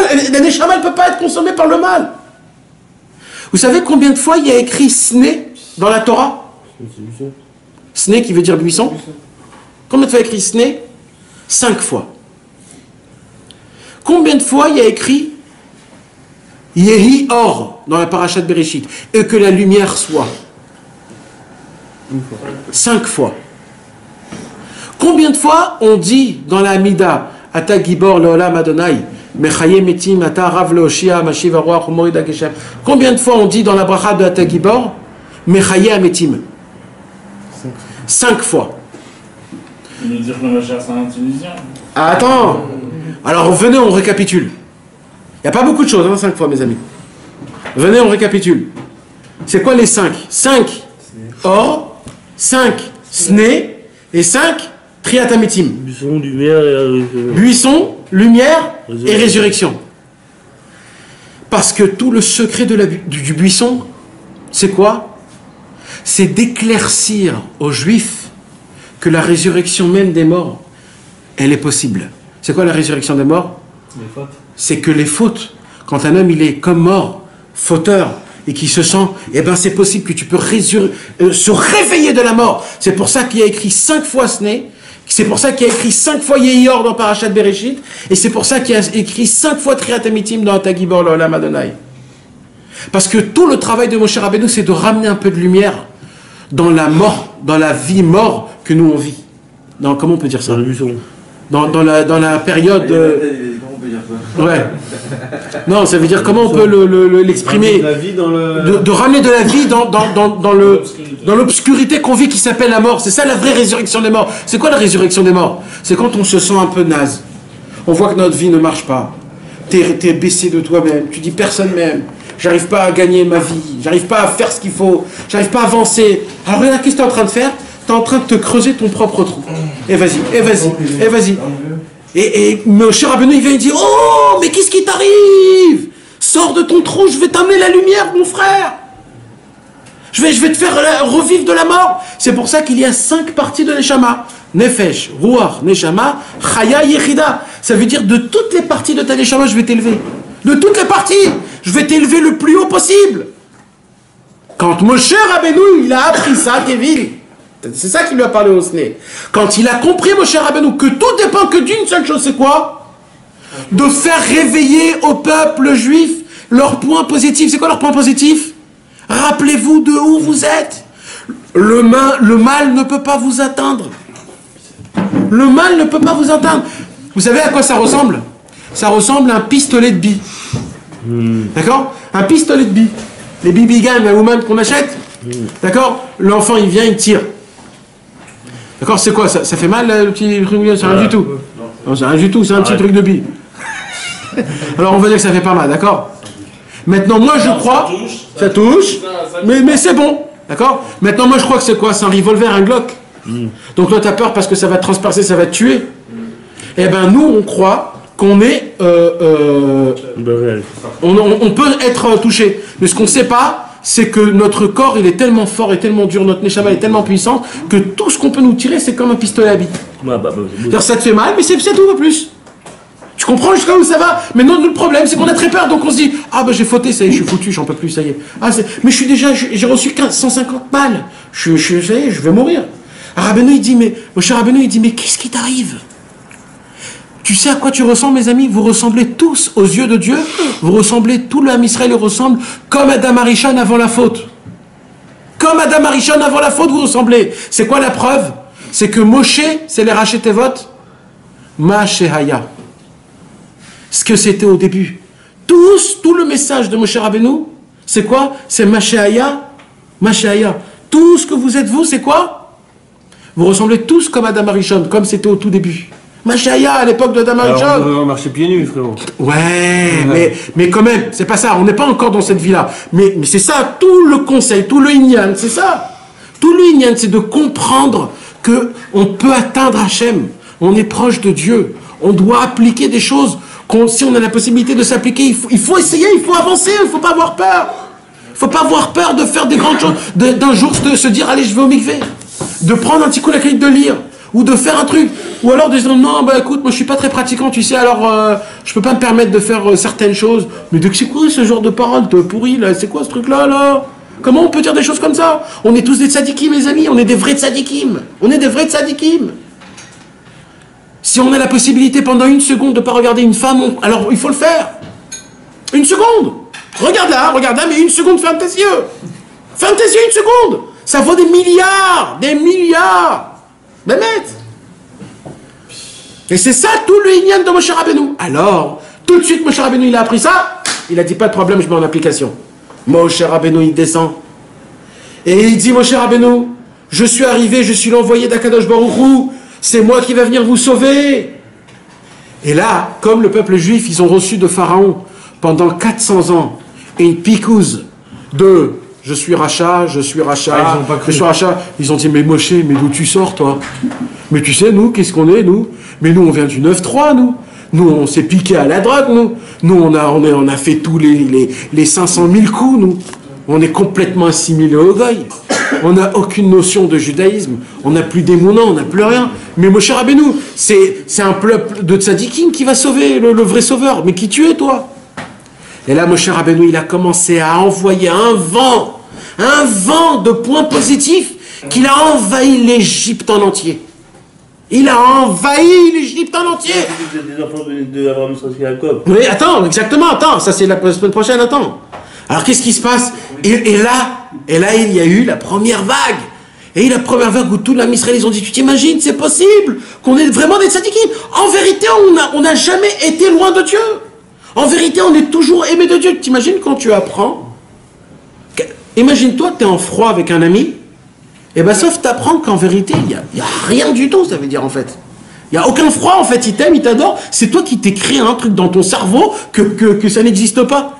T'imagines comment tu es apaisé des fois? Quand par exemple tu ne parles pas avec ton père pendant 40 ans, et bien sauf il vient et dit mais dis-moi, mais je t'ai attendu, comment ça se fait, tu ne m'as pas appelé? Et d'un coup tu captes que c'est tout ça, c'était rien du tout. Le Ham Israël, ils ont capté que peut-être ils se sont trompés. Et là, ils ont commencé à servir Hachem. Et ça a été pour la première fois qu'ils se sont considérés. Quelqu'un, ah, on est proche de Dieu. Qu'est-ce qui s'est passé tout de suite? Pharaon, il a dit, oulala, je commence à voir. Il faut vite que je les mate. Qu'est-ce qu'il dit Pharaon? Dès maintenant, ça ne sera plus les policiers qui vont emmener les briques, ça sera vous qui vont aller chercher les briques, et vous devrez faire le même travail que vous faisiez à l'époque. Ça veut dire quoi? C'est-à-dire que Pharaon, il a cherché encore plus loin, pas les occuper, jusqu'à où il leur dit, mais des péchés. Il a dit, mais frère, t'as fait le gamabrit. Tu sais ce que c'est une semence en vin, il lui dit? Une semence en vin, il n'y a pas de tikkun. Pharaon, il a fait montrer que les péchés qu'ils ont faits n'ont plus aucune réparation. Et vous savez ce que j'ai lu? Un truc qui effraie. Pharaon avait une tana, comment on dit? Un don? Non. Tana, un argument que le peuple juif pouvait rien dire à ça. C'était quoi? Pharaon, il a dit, vous savez, moi, je suis l'ami de qui? Vous avez oublié? Je suis l'ami de qui? Je suis l'ami de Yosef. Yosef m'a raconté ce que vos parents l'ont fait. Vous l'avez vendu, le tzaddik. Vous l'avez tué, vous avez menti à Jacob Avinu. C'était le même pharaon ou pas finalement? Il y a marqué lequel, mais toi je sais pas trop. Rabbi Nathan, il dit, les deux c'est la même chose. C'était les mêmes en fait. C'était le même. Il y avait qu'un? Ouais. En tout cas, il aurait été de ça. Mais Vadaï, il leur a dit, mais oh, mais Yosef c'est mon ami, il m'a raconté Yosef ce que vous lui avez fait. Il n'y a pas de réparation pour ça. Ça c'était la deuxième fois. Quand il a sorti ça, ils étaient bleu, blanc, rouge. Ah, il les a tués. Bleu, blanc, rouge. Ah là, ils sont venus chez Moshe. Moshe il revient, il dit, qu'est-ce qui se passe les amis? Pourquoi vous n'êtes pas Bessimcha? Qu'est-ce qui vous arrive? Il leur dit, Moshe, mais laisse, dégage toi, dégage. Qu'est-ce qui se passe? Moshe leur dit, on a vendu, Moshe Yosef Hatzadik, on n'a plus de réparation, c'est foutu. Et là, Moshe Rabbeinu, il a dit, vous commencez à servir Hachem. Comment on sert Hachem? D'abord on monte, après on descend, après on remonte, après on descend, après on monte, après on descend. Hier, vous avez monté, vous avez vu Hachem, vous avez dit, on s'en fout du monde. Après le Yetzirah, il a dit, oulala, on va redescendre, et là vous avez chuté. Il a dit, ne vous inquiétez pas, vous êtes dans le bon chemin. J'ai juste besoin d'une chose. Restez avec moi. Si vous allez rester avec moi, je vais vous découvrir un secret. Et là, il s'est passé un nouveau truc. Quoi? Ça sera dans la semaine prochaine. Dans la semaine prochaine, dans la paracha Vaïra, vous vous rappelez? Akadosh Baruch Hu se dévoile à Moshe, il lui dit à Moshe, j'ai un nouveau nom à te dévoiler. Tu sais comment je m'appelle? Je m'appelle Eheye. Ah ouais. Ah, Chazak, il te rappelle Steve? Chazak, il y a un an de ça. Ça s'appelle pas. Exactement, il y a un an de ça. Eheye.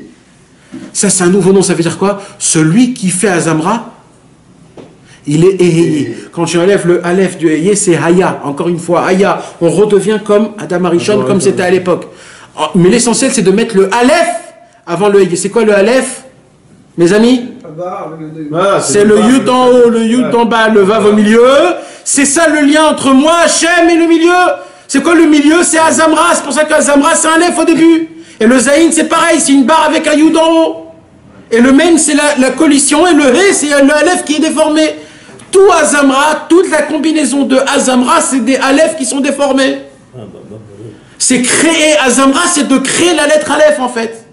Le He, ce sont les barres, le Mem, c'est la collusion en tout en même temps. Le Zayin, c'est la préparation du Yud avec le Vav. Et à la fin, quand tu arrives à tout ça, tu crées le Aleph. C'est quoi le Aleph? C'est moi, Hachem, comment? Grâce au Vav au milieu. C'est quoi le Vav au milieu? De faire le Inyan de Azamra, c'est quoi? De trouver le point positif. C'est ça le Moshe Rabbeinu. C'est ça Mashéaya. Tout le travail de Moshe, c'est de se convaincre que le mal ne peut pas nous atteindre. Vous voulez savoir c'est quoi la fin de l'histoire? Elle n'est pas bonne, la fin de l'histoire. La fin de l'histoire, c'est qu'il n'y a que 20% du peuple juif qui ont cru dans les points positifs. 80% du peuple juif n'ont pas cru. Et vous savez ce qui s'est passé à 80% du peuple? C'est nous. Ils ne sont pas restés, ils sont morts. C'est nous. Non, c'est pas nous, idiots. Et ils sont morts, mes amis. Vous imaginez qu'en Égypte, il n'y a que 20% qui sont sortis? 80% ils sont restés? Mais pas du tout, ils sont sortis. Qu'est-ce qu'il dit le Harizal? Le Harizal, il dit, c'est 80%. Nous. Ils pourront réparer cette faute qu'à la fin de tous les temps. Ces 80% là, ils vont revenir à la fin des temps. Il y aura un Moshe Rabbeinu, le Gilgoul de Moshe Rabbeinu qui va revenir. Et là, le Gilgoul de Moshe Rabbeinu, il va dire, Azamra, ne croyez pas dans le mal. C'est maintenant le tikkun. Si vous ne faites pas maintenant le tikkun, on revient en Égypte, vous allez refaire le même problème. C'est maintenant, c'est fini, c'est maintenant qu'il faut que vous croyez. Ne refaites pas le même problème du début. Convainquez-vous que oui, le mal n'existe pas. J'ai la possibilité d'être grand comme Moshe Rabbeinu, sans trop se casser la tête, sans trop s'en prendre, juste en parlant avec Hachem, en croyant au point divin qu'on a en nous. Notre Neshama, vous savez ce que c'est la Neshama, mes amis? Notre Neshama, c'est une bombe atomique. Vous savez, la bombe atomique, elle est toute petite. En vérité, la bombe atomique, elle est toute petite. C'est juste les trucs à côté. Mais la bombe en elle-même, elle est petite, la bombe, la formule de la bombe. C'est un proton, un neutron, qu'on sépare. Et quand on les sépare, ça crée la bombe atomique. Donc en fait, c'est tout petit, la bombe atomique. Notre Neshama, elle est toute petite. Mais elle a une puissance, notre Neshama, mes amis. Elle a une puissance de pouvoir éclater tout le mal qu'il y a dans ce monde-ci. Tout le mal. Un jour, le Baal Shem Tov, il a dit, si un juif aurait vu, c'est quoi quand un homme, il répond Amen à une bracha, combien de lumière il emmène dans le monde et combien de mal il enlève dans le monde, il n'y aura plus de libre arbitre. Un seul Amen. Il n'y aurait plus de libre arbitre. C'est comme si tu vois un missile atomique avec l'Hiroshima, avec Pearl Harbor, avec la Corée du Nord et du Sud en même temps, tout ce que vous voulez, c'est ça. Un seul Amen à une bracha qu'un homme y fait. Amen, un Amen d'une bracha. On dit tous les jours moderne, il est fallu avec un Baruch Ata Hashem. Combien de brachot on dit dans notre bouche? Combien de missiles atomiques on envoie dans notre bouche? Combien de missiles atomiques, mes amis? Vous savez, il y a une halakha. Combien ça coûte des téfilines? 3000 shekels, 4000 shekels, c'est beaucoup d'argent, d'accord? Vous savez que si on fait tous les téfilines avec tous les hidurim, avec tout ce que vous voulez, tout normal, tout comme il faut, mais il n'a pas dit une chose, les téfilines ne vaut rien. Le sofer, quand il fait les téfilines, il doit dire Leshem, Dushat, Tfilin. Pour la sainteté des téfilines. Au moment où il dit Leshem, Dushat, Tfilin, les tfilines deviennent les tfilines. Si le sofer a fait les téfilines, tout bien, tout comme il faut, il n'a pas dit Leshem, Dushat, Tfilin, ça vaut rien, cet F. Ouais, pareil pour les titites, pareil pour le Sefer Torah, pareil pour la mezouza. Tu t'imagines que l'ETF qui coûte très très cher, s'il n'a pas dit le mot les Shem Jetfilin, ça vaut rien. Donc imagine-toi la force de la parole qu'on a. Imagine-toi comment c'est puissant. Tous les jours on dit des Amen, Baruch Hu Baruch Shemo, Akadosh Baruch Hu Ribono Shel Olam, maître du monde, Baruch Ata Hashem, Baruch. Vous imaginez que vous avez le mérite de bénir Dieu, Baruch Ata Hashem. Béni soit toi Dieu. Mais vous imaginez, mais qui on est nous pour bénir Hashem? Quelqu'un il m'a dit, nous on bénit Hashem. Je dis, bah tu dis Baruch Ata Hashem, non? Mais comment on peut bénir Hashem? Je dis, ben voilà. Et ben voilà, tu bénis Hashem. Dieu, il s'est tellement rabaissé devant toi que c'est Dieu qui met sa tête et qui dit, bénis-moi, Yaouldi, ya béni. Mais bénis-moi. Et on bénit Hashem tous les jours. Et comme tu le bénis, il te bénit. Exactement. Mais vous comprenez quelle puissance qu'on a. C'est ça le problème, c'est que nous, on se dit, ouais, je suis un imbécile, moi je suis un petit Français, moi je mets la kippa quand je bouffe. Hein, moi je fais pas un shacharit une harvit, moi. J'ai pas l'habitude. Je suis pas très très religieux, hein, tu sais, moi je suis pas très... Mais de quoi tu me parles, toi? Mais de quoi tu me parles? Et ton grand-père, c'était un tzaddik, il est né de tzaddik. On est tous des tzaddikiers, mes amis. On est tous des vrais tzadikim. Akadosh Baruch Hu nous regarde comme Avraham, Yitzhak et Yaakov. Nous tous, il nous regarde comme Avraham, Yitzhak et Yaakov. Ça a été ça tout le message de Moshe Rabbeinu. C'est comme ça que Moshe Rabbeinu a fait sortir le peuple juif de l'Égypte.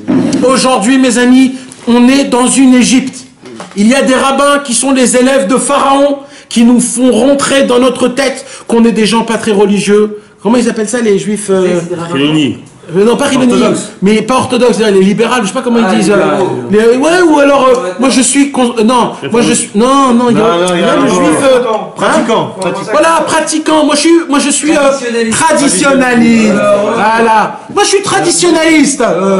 Mais dis-moi, mais c'est quoi ce truc-là? Je vais te donner une baffe. C'est quoi ce truc traditionnaliste là? Mais c'est qui a inventé ce truc horrible là? C'est pas Toscampé, c'est Napoléon qui a créé ça. C'est les rabbins de Pharaon, ça. C'est français, ouais. C'est très français. Alors malheureusement aujourd'hui les rabbins, il y a en majorité, que Dieu nous en préserve, en majorité des rabbins, ce sont tous des élèves de Pharaon. Pourquoi? Parce que tout le travail de Pharaon c'était de nous dire: ah, t'as pas la barbe coupée comme ça, donc toi t'es pas un orthodoxe à fond, fais voir tes titites, ah ils sont pas très cachers hein tes titites. Il était vicieux, Bevadaï.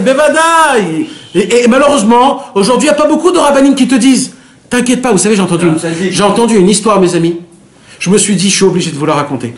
Pourquoi? Parce que vous avez entendu parler du Rav Steinman. Ouais. Il est mort là, il n'y a pas longtemps le pauvre. Alors voilà. 102 ans. Alors j'ai une très belle histoire. Vous savez que tout le monde, il se préoccupe, il se donne la parole à expliquer c'était qui le Rav Steinman. Mais ce sont tous des imbéciles. J'ai entendu une histoire que si les Litaïm ils entendent cette histoire, ils se mangent les lèvres tellement qu'ils ne peuvent pas supporter. Parce qu'ils se disent ouais le Rav Steinman il était comme ça. Les gens religieux, bon on va pas rentrer dans ça. Vous savez, un jour, il y a un homme qui est rentré chez le Rav Steinman et il lui dit: Rav Steinman, vous savez, je suis un Baal Tchouva. Baruch Hashem, j'ai fait Teshuvah et je pratique Baruch Hashem toute la Torah, mais il y a un seul péché où je ne peux pas m'en passer de le faire. Attends, excuse-moi, le Litaïm il a dit ça? Un Baal Tchouva, il est rentré chez le Rav Steinman. Il lui dit: voilà, j'ai fait Teshuvah, etc., je me suis marié. Mais maintenant, avec 10 ans de Teshuvah, il y a un truc que je ne peux pas m'en passer de le faire. Alors il lui dit: c'est quoi? Et il lui dit le truc, le péché. Et ils ne disent pas c'est quoi le péché. Mais apparemment, c'est quelque chose de très grave. Maintenant, lui, le Rav Steinman, il entend ça. Oh, ça lui fait un choc. Et il lui dit: Rav Steinman, qu'est-ce que je dois faire? Qu'est-ce que je peux faire? Comment je peux m'arranger? J'ai tellement peur, je ne sais pas quoi faire. Le Rav Steinman l'a regardé, il lui a dit: Chas v'shalom! Chas v'shalom! Il lui a dit: avant que tu fautes, tu essayes de te retenir. Rien que pour ça, ça vaut la peine. T'es un très grand sadique. Qu'est-ce que tu regardes que tu fautes? Regarde que tu te retiens. C'est ça qu'il faut que tu regardes. Alors il lui dit: alors maintenant, essaye juste de te retenir un tout petit peu plus. C'est tout. C'est tout. Ne prends pas la tête, tu fautes, on s'en fout que tu fautes. Ce qu'Hachem regarde, c'est que tu te retiens un petit peu. Maintenant, juste, essaie de te retenir un petit peu plus. Alors il a dit: merci beaucoup, vous m'avez conforté, merci beaucoup. Et il part. Le Rav Steinman, il appelle son shamash et il lui dit: dans 3 mois, dis-lui qu'il revient chez moi. C'était pas l'habitude de faire ce genre de choses-là. 3 mois, le shamash, il appelle le monsieur, il revient: Shalom Aleichem. Alors il dit: nous, comment ça se passe, comment ça va? Il lui dit: vous savez, je continue encore à faire. Oh, veille, encore tu dis je continue? Raconte-moi plus ce que je veux entendre. Est-ce que tu t'es encore un peu plus retenu? C'est que ça que je veux entendre. Est-ce que tu te retiens un peu plus? C'est tout. Je m'en fous que tu tombes ou que tu tombes pas. L'essentiel, c'est ce que tu te retiens encore un peu plus. C'était que ça qu'il a... Il s'en foutait du reste. Nous, aujourd'hui, on regarde, est-ce qu'on faute ou on ne faute pas? On ne regarde pas si on se retient. Mais bien sûr qu'on se retient. Et c'est ça le problème. C'est que Pharaon, lui, c'est ça, Piraon. C'est quoi Piraon? Pharaon, Piraon. C'était quoi Piraon? Lui, c'était des comptes. Tu l'as fait ou tu l'as pas fait? C'était ça qui posait la question, Pharaon. Tu as fait la faute ou tu l'as pas fait? Je m'en fous. Si tu t'es retenu, je m'en fous de ça. Tu t'es retenu, je m'en fous. Tu l'as fait la faute, t'es un fauteur. Moshe Rabbeinu, il disait pas ça. Moshe Rabbeinu, il disait, tu t'es retenu?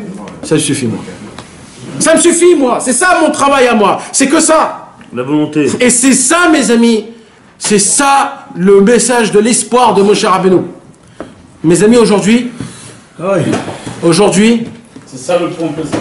exactement. Et c'est que ça. Dans le péché. Exactement. C'est de pouvoir trouver que de base, j'ai une divinité qui est exceptionnelle, qui fera que jamais je suis complètement à la faute. Jamais je suis complètement à la faute. Un goy, oui. Un goy, quand il faute, C'est le feu qui ne consume pas. Il est juste autour. Il te chauffe, mais il ne te brûle pas. Il te chauffe, mais il ne te brûle pas. Non, Il te chauffe. Même le Voilà, il y a t'es que des con, tzadikim, frère. Hein? Il y a que des tzadikim. Voilà. peut Et voir on est Hachem, comme ça, aux yeux d'Hachem. aux yeux d'Akadosh Baruch Hu. Et c'est ça le message que Moshe Rabbeinu il a fait pour faire sortir. Et Rabbi Nachman il dit, si vous n'allez pas m'écouter aujourd'hui, Vous écoutez le message. eh bien sachez mes amis qu'on va rester dans la galoute jusqu'à la fin de tous les temps. Parce que si vous comprenez pas ça, on ne pourra pas sortir de l'auberge. C'est maintenant ou maintenant. Il n'y a pas d'autre solution. Comprenez que Akadosh Baruch Hu nous regarde d'un bon œil, nous regarde que du bon œil parce qu'il ne voit aucun mal envers nous. Aucun défaut Akadosh Baruch Hu nous regarde. Et on doit le servir de cette telle manière, de cette telle façon. C'est ça le secret, tout le secret de l'étude que Hachem a appris à Moshe Rabbeinu pour sauver, ce qu'on a dit que dans le Midrash, il n'y a pas écrit. C'est le buisson qui brûle, mais qui ne consume pas. La faute qui te brûle, mais qui ne te consume pas. Parce que le mal ne peut pas atteindre ta neshama. Rien au monde peut atteindre ta neshama. Et quand Akadosh Baruch Hu, il te regarde que ta neshama. Donc, servez Hachem comme ta neshama elle est. Croyez en vous. Ne croyez pas dans le mal que vous avez en vous. Parce que le mal qui est en vous, c'est extérieur, c'est pas intérieur.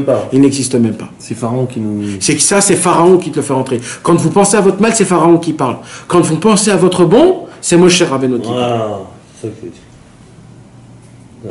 Baruch Adonai Leolam. Amen. Amen. Retrouvez les cours des Chavirim Nanar sur le site du Keren Rabbi Israël, nachmanneumann.com.